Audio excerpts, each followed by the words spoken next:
ஓம் சாந்தி 10-5-2025 சாக்கார முரளி.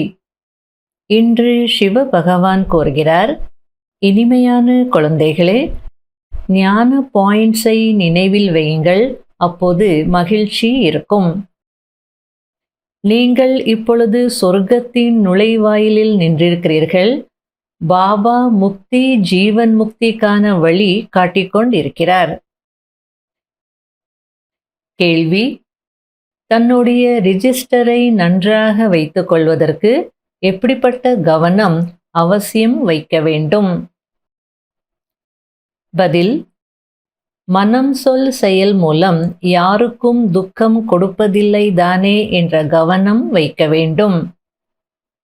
தன்னுடைய சுபாவம் மிகவும் ஃபர்ஸ்ட் கிளாஸாக இனிமையாக இருக்க வேண்டும். மாயா காதையும் மூக்கையும் பிடித்து யாருக்கும் துக்கம் கொடுக்கும்படியான எந்த ஒரு காரியத்தையும் செய்ய வைத்துவிடக் கூடாது. ஒருவேளை துக்கம் கொடுத்தால் மிகவும் வருத்தப்பட வேண்டி இருக்கும். ரெஜிஸ்டர் கெட்டு போய்விடும்.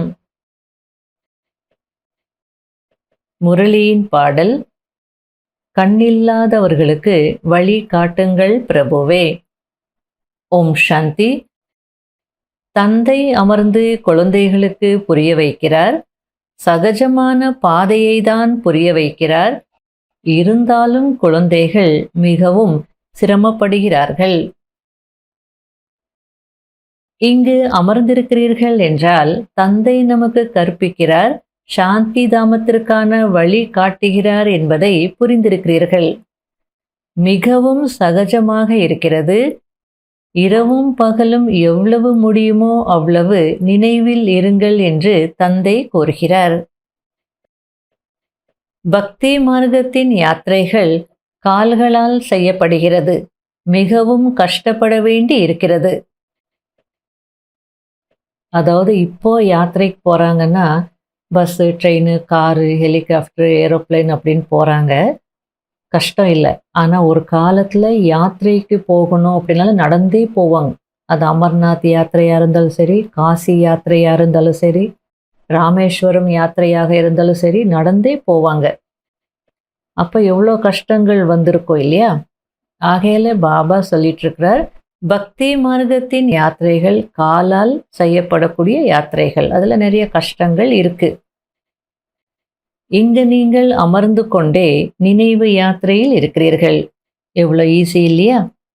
தெய்வீக குணங்களை தாரணை செய்ய வேண்டும் என்று தந்தை புரிய வைக்கிறார். அசுர அவகுணங்களை முடித்து விடுங்கள்.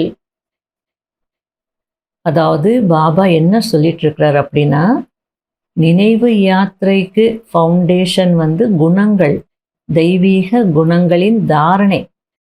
அந்த தெய்வீக குணங்களின் தாரணை இல்லை, அசுர அவகுணங்கள் இருந்ததுன்னா நினைவு யாத்திரையில் இருக்க முடியாது. அந்த அசுர குணங்கள், அந்த அசுர குணங்களின் அடிப்படையில் செய்த கர்மங்கள் இழுத்துட்டே இருக்கும். ஏன்னா இது நினைவின் யாத்திரை இல்லையா?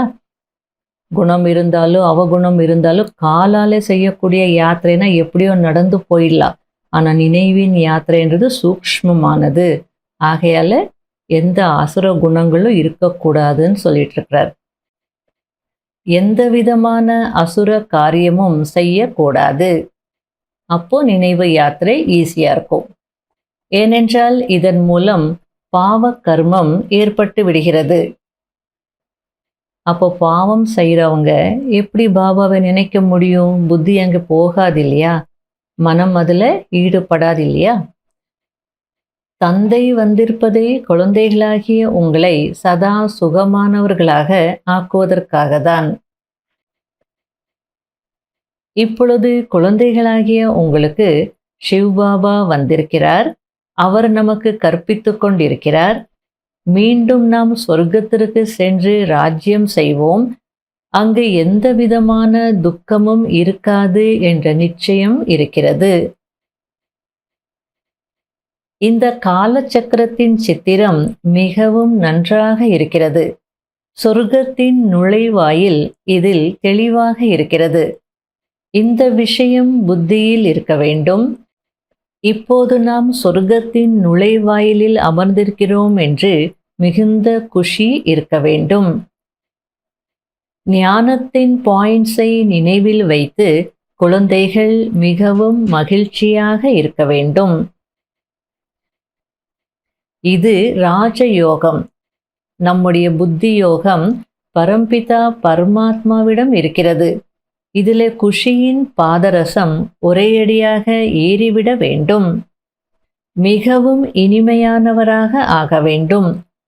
சுபாவம் மிகவும் ஃபர்ஸ்ட் கிளாஸாக இருக்க வேண்டும். உங்களால் யாருக்கும் துக்கம் ஏற்படக்கூடாது. நம்மால் யாருக்கும் துக்கம் ஏற்படக்கூடாது என்று விரும்பினாலும் மாயா காதையும் மூக்கையும் பிடித்து தவறு செய்ய வைத்து விடுகிறது. பிறகு நாம் தேவையில்லாமல் துக்கம் கொடுத்து விட்டோம் என்று உள்ளுக்குள் வருத்தப்படுகிறீர்கள். இருந்தாலும் ரெஜிஸ்டர் கெட்டு போய் விடுகிறதல்லவா? அதாவது நீங்க செய்த தவறை நீங்க ரியலைஸ் பண்ணிட்டீங்க, வருத்தப்பட்டுட்டீங்க. ஆனாலும் உங்க ரெஜிஸ்டர் கெட்டு போயிடுச்சு இல்லையா அப்படின்றார். எனவே யாருக்கும் மனம் சொல் செயல் மூலம் துக்கம் ஏற்படக்கூடாது என்று முயற்சி செய்ய வேண்டும். தந்தை நம்மை அப்படிப்பட்ட தேவதையாக ஆக்குவதற்காக வந்திருக்கிறார். அவர் எப்பொழுதாவது யாருக்காவது துக்கம் கொடுக்கிறாரா என்ன? அதாவது லௌகீகத்துல ஸ்டூடெண்ட்ஸ் சரியா படிக்கலைன்னா டீச்சர்ஸ் என்ன செய்வாங்க? தண்டனை கொடுப்பாங்க. இப்போ அது கூட செய்யக்கூடாதுன்னு ரூல் வந்திருக்கு. இருந்தாலும் அந்த டீச்சர்ஸாவது தண்டனை கொடுப்பாங்க. நான் உங்களுக்கு என்ன செய்கிறேன் அப்படின்றார் பாபா. நான் உங்களுக்கு ஏதாவது துக்கம் கொடுக்குறேனா? என்னை ஃபாலோ பண்ணணும் தானே அப்படின்றார். நீங்களும் ஆன்மீக டீச்சர்ஸாக இருக்கிறீர்கள். உங்களுடைய வேலை படிக்க வைப்பது மற்றும் கூடவே நன்னடத்தையும் கற்றுத்தருவதாகும். நன்றாக படித்தால் எழுதினால் உயர்ந்த பதவி அடைவீர்கள். படிக்கவில்லை என்றால் தேர்ச்சி அடைய மாட்டீர்கள். சித்திரங்கள் மூலமாகவும் நீங்கள் புரிய வைக்க முடியும். குழந்தைகளாகிய நீங்கள் இப்பொழுது என்ன படிக்கிறீர்களோ அது மிகவும் சகஜமாக இருக்கிறது. நன்றாக பிறருக்கு படிப்பிக்கவும் முடியும். ஆனால் நினைவு யாத்திரை எங்க செய்கிறீர்கள்? அதாவது ஞானத்தை மற்றவங்களுக்கு நல்லா சொல்றீங்க, படிப்பிக்கிறீங்க. ஆனா நீங்க நினைக்கிறீங்களா? எங்க நினைக்கிறீங்க அப்படின்னு சொல்லிட்டு இருக்கிறார். தந்தையை நினைவு செய்ய வேண்டும். இதில்தான் மாயா தொல்லை கொடுக்கிறது. ஒரேயடியாக புத்தி யோகத்தை துண்டித்து விடுகிறது. நீங்கள் அனைவரும் யோகத்தில் மிகவும் பலவீனமாக இருக்கிறீர்கள். நல்ல நல்ல மகாரதிகள் கூட மிகவும் பலவீனமாக தான் இருக்கிறார்கள். இன்னாரிடம் ஞானம் நன்றாக இருக்கிறது, எனவே இவர்கள் மகாரதிகள் என்று நினைக்கிறார்கள். ஆனால் அவர்கள் குதிரைப்படை, காலாட்படை என்று பாபா கூறுகிறார். யாராவது நல்ல லெக்சர் பண்ணாங்க, ஞானம் சொன்னாங்கன்னா நமக்கு என்ன தோணும்? அவங்க மகாரதி அப்படின்னு தோணும். ஆனா பாபா சொல்றார், ஒன்றும் இல்லை, அவங்க குதிரைப்படை தான், காலாட்படை தான் அப்படின்னு சொல்றார். யாரு நல்ல யோகத்துல இருக்கிறாங்களோ அவங்க தான் மகாரதிகள் அப்படின்றார். ரிசல்ட் சொல்றார், எல்லாருமே யோகத்துல பலவீனமாக இருக்கிறீங்கன்றார். அமரும் போதும் எழும் போதும் நினைவில் இருந்தீர்கள் என்றால் பாவங்கள் அழியும், தூய்மையாகுவீர்கள். இல்லையென்றால் தண்டனை அடைய வேண்டி இருக்கும், தாழ்ந்த பதவி கிடைக்கும். எனவே சார்ட் வையுங்கள், அப்பொழுது உங்களுக்கே தெரிய வரும் என்று தந்தை கூறுகிறார். தூய்மையாக இருந்து பிறகு விகாரத்தில் விழுந்துவிட்டால் செய்த வருமானம் எல்லாம் நஷ்டமாகிவிடும். யார் மீதாவது கோபப்படுகிறீர்கள் அல்லது உப்பு தண்ணீர் போல் இருக்கிறீர்கள் என்றால் அசுரராகி விடுவீர்கள். அநேக விதமாக மாயா வருகிறது, இன்னும் யாரும் சம்பூர்ணம் ஆகவில்லை. பாபா முயற்சி செய்ய வைக்கிறார். குமாரிகளுக்கு மிகவும் சகஜமாக இருக்கும். இதில் உறுதியாக இருக்க வேண்டும். மனதிற்குள் சத்தியமாக இருக்க வேண்டும். ஒருவேளை வேறு யாரிடமாவது மனம் ஈடுபட்டிருந்தது என்றால் பிறகு முயற்சி செய்ய முடியாது. குமாரிகளும் தாய்மார்களும் பாரதத்தை சொர்க்கமாக்கும் சேவையில் ஈடுபட வேண்டும். இதில்தான் உழைப்பு இருக்கிறது. உழைப்பின்றி எதுவும் கிடைக்காது. உங்களுக்கு 21 பிறவிகளுக்கு ராஜ்யம் கிடைக்கிறது. ஆகையால எவ்வளவு உழைக்கணும்னு சொல்லிட்டு இருக்கிறார். அதிர்ஷ்டசாலி குழந்தைகள் மட்டுமே ஷரீர உணர்வை மறந்து தன்னை அஷரீரி என்று புரிந்து கொண்டு தந்தையை நினைவு செய்வதற்கான முயற்சி செய்ய முடியும். இது புத்திக்கான விஷயமாகும். ஆனால் யாருடைய அதிர்ஷ்டத்தில் இல்லையோ அவர்கள் என்ன முயற்சி செய்ய முடியும்? சத்யுகத்தில் தூய்மை, சுகம், சாந்தி இவை அனைத்தும் உங்களுக்கு இருக்கும். இப்பொழுது அந்த சுகம், சாந்தி அனைத்தையும் எடுத்துக்கொள்ளுங்கள் என்று தந்தை கூறுகிறார். அதாவது தூய்மை, சுகம், சாந்தி எல்லாமே அங்கே இருக்கும். ஆனா இங்கே அடைஞ்சால்தான் அங்க இருக்கும் அப்படின்னு புரிய வச்சிட்டு இருக்கிறார். இனிமையிலும் இனிமையான தேடி கண்டெடுக்கப்பட்ட செல்ல குழந்தைகளுக்கு மாத்பிதா பாப் தாதாவின் அன்பு நினைவுகள் மற்றும் குட் மார்னிங். ஆன்மீக குழந்தைகளுக்கு ஆன்மீக தந்தையின் நமஸ்காரம். கடைபிடிக்க வேண்டிய முக்கியமான சாராம்சம். முதல் பாயிண்ட், தன்னுடைய உயர்ந்த அதிர்ஷ்டத்தை உருவாக்குவதற்கு எவ்வளவு முடியுமோ அவ்வளவு அஷரீரி ஆகுவதற்கான பயிற்சி செய்ய வேண்டும். ஷரீரத்தின் உணர்வு முற்றிலும் மறந்து போய்விட வேண்டும். யாருடைய பெயர் ரூபமும் நினைவிற்கு வரக்கூடாது. இதற்காக உழைக்க வேண்டும். இரண்டாவது பாயிண்ட், தன்னுடைய நடத்தையின் சார்ட் வைக்க வேண்டும். ஒருபோதும் அசுர நடத்தை இருக்கக்கூடாது. உள்ளத்தின் சத்தியத்தின் மூலம் பற்றற்றவராகி பாரதத்தை சொர்க்கமாக்கும் சேவையில் ஈடுபட்டுவிட வேண்டும். வரதானம். மாயாவின் ராயல் ரூபத்தின் பந்தனத்திலிருந்து விடுபட்டு விஸ்வத்தை அல்லது உலகத்தை வென்றவர் ஆகங்கள். என்னுடைய முயற்சி, என்னுடைய கண்டுபிடிப்பு, என்னுடைய சேவை, என்னுடைய டச்சிங்ஸ், என்னுடைய குணங்கள் நன்றாக இருக்கிறது, என்னுடைய நிர்ணய சக்தி நன்றாக இருக்கிறது. இந்த என்னுடையது என்ற பற்றுதான் ராயல் மாயாவின் ரூபமாகும். மாயா எப்படிப்பட்ட மந்திரஜாலம் செய்து விடுகிறது என்றால், உன்னுடையது என்பதை என்னுடையது என்று மாற்றிவிடுகிறது. அதாவது நம்ம என்ன செய்தாலும், நம்ம முயற்சி நல்லா இருந்தாலும், நம்ம செய்கிற சேவை நல்லா இருந்தாலும், நமக்கு நல்ல டச்சிங்ஸ் கிடைச்சாலும், நல்ல குணங்கள் இருந்தாலும், நம்முடைய நிர்ணய சக்தி நல்லா இருந்தாலும், நமக்கு என்னுடையது, என்னுடைய புத்தி நல்லா இருக்கு, என்னுடைய கிரியேட்டிவிட்டி நல்லா இருக்குன்ற அந்த அபிமானமோ பற்றோ இருக்கக்கூடாது. இதுதான் ராயல் மாயாவின் ரூபம் அப்படின்னு புரிய வச்சிட்டு இருக்கிறார். செய்விக்கக்கூடியவர் பாபா தானே, அதை மறந்துடுறோம். அப்போ மாயா என்ன பண்ணுது? உன்னுடையதையும் என்னுடையதாக மாற்றி விடுகிறது அப்படின்றார். எல்லாம் பாபாவினுடையது. எனக்கு நல்ல டச்சிங்ஸ் கிடைக்குது, என்னுடைய முயற்சி நல்லா இருக்கு, நான் நல்ல சேவை செய்கிறேன்னு அது யார் கொடுத்த வரம், அது யார் கொடுத்த வாய்ப்பு, அது யார் கொடுத்த சக்தி? அதை மறந்துட்டு நான் செய்தேன் அப்படின்னு நினைக்கும் போது மாட்டிப்போம். இப்பொழுது அப்படிப்பட்ட அநேக விதமான பந்தனங்களிலிருந்து விடுபட்டவராகி ஒரு பாபாவின் சம்பந்தத்தில் வந்து விடுங்கள். அப்போது மாயாவை வென்றவராக ஆகி விடுவீர்கள். மாயாவை வென்றவர்கள்தான் இயற்கையை வென்றவராக, உலகத்தை வென்றவராக ஆகிறார்கள். அவர்களால் தான் ஒரு நொடியில் அஷரீரி ஆகங்கள் என்ற டைரக்ஷனை சகஜமாக மற்றும் இயல்பாகவே செயலில் ஈடுபடுத்த முடியும்.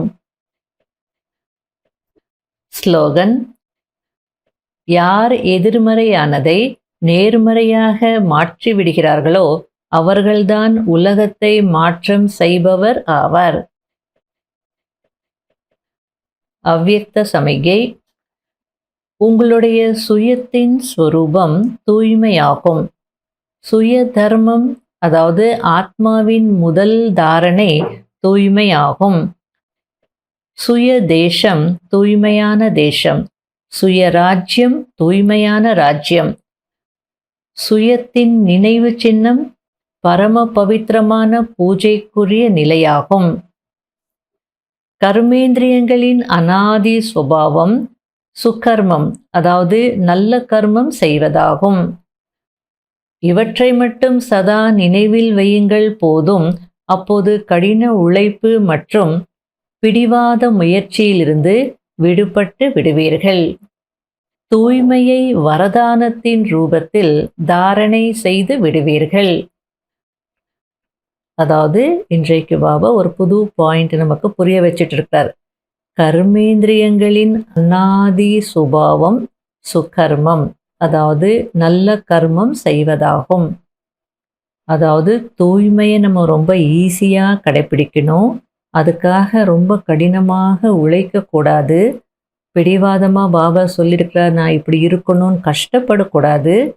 நேச்சுரலாக இருக்கணும். அப்படின்னா இந்த விஷயங்களை எல்லாம் உணரணும் அப்படின்னு எவ்வளோ அழகாக புரிய வச்சிட்ருக்கிறார். என்னுடைய சுயத்தின் ஸ்வரூபமே தூய்மை. என்னுடைய சுய தர்மமே தூய்மைதான். தர்மம் அப்படின்னா தாரணை. ஆத்மாவின் முதல் தாரணையே தூய்மைதான். சுயதேசம் அது தூய்மையான தேசம்.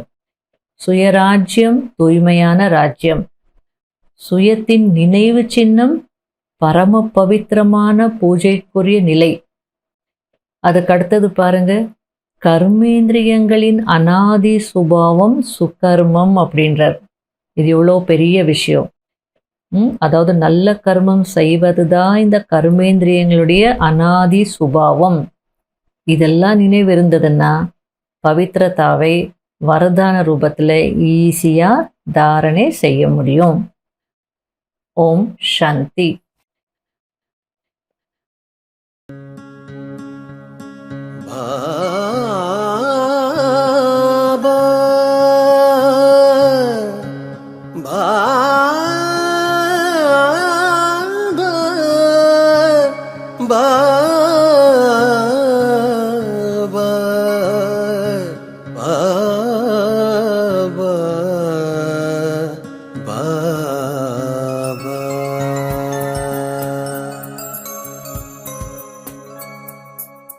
சுடர்விடும் ஜோதியிலே சுந்தரன் உன்னை கண்டோம். சுடர்விடும் ஜோதியிலே சுந்தரன் உன்னை கண்டோம்.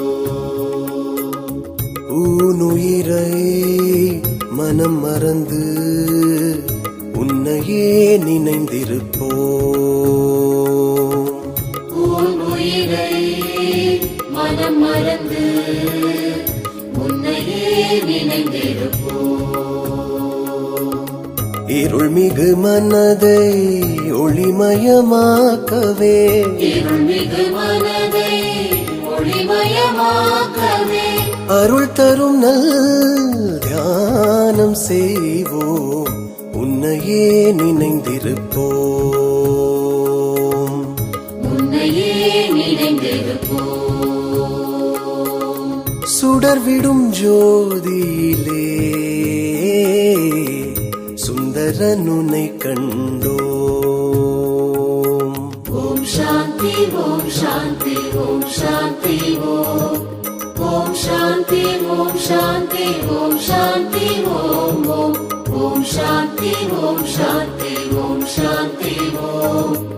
ஓம் சாந்தி ஓம் சாந்தி ஓம் சாந்தி ஓம்.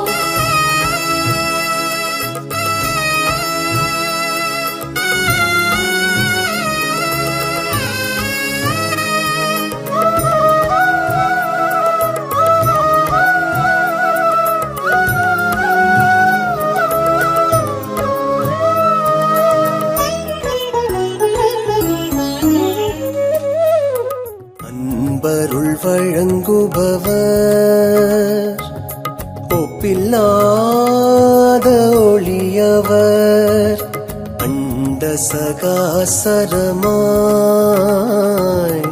உருவான முதல்வன்